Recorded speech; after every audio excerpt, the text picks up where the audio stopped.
Okey, Tuan Sri Mailun, Yes, okay. berapa gaji minimum untuk membuat permohonan pinjaman dengan bank?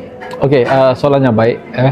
Untuk bank, kita tahu yang ada bank yang mengiklankan seminima 1,500, tetapi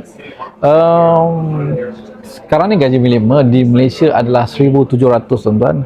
Asasnya semua orang akan layak untuk mohon pinjaman pada ketika ini.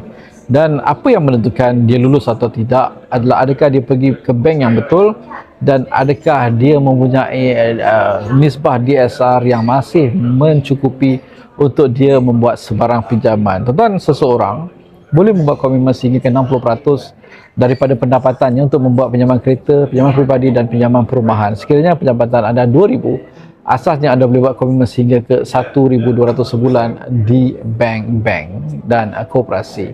Tuan-tuan, kadang-kadang orang tak faham dia gagal bukan sebab gaji dia rendah, tetapi dia gagal sebab komitmennya sudah lebih daripada 60%. Dan untuk mengetahui berapakah anggaran kelayakan permohonan anda di bank, anda boleh dapatkan laporan mypocket.my. Anda akan dapat tahu anggaran kebolehdanaan anda di bank dan koperasi untuk membeli rumah, kereta, pinjaman peribadi dan pinjaman perniagaan. Dan anda juga akan mendapat info laporan pelapor kredit anda dan konsultasi dari pihak mypocket.my. Konsultasi dan laporan mypocket boleh didapatkan di atas talian, bermaksud walau ada tinggal di mana anda tetap layak untuk mendapatkan khidmat nasihat ini. Itu saja tuan-tuan, seperti biasa dapatkan laporan mypocket.my anda sekarang. Assalamualaikum, salam sejahtera dan jumpa lagi.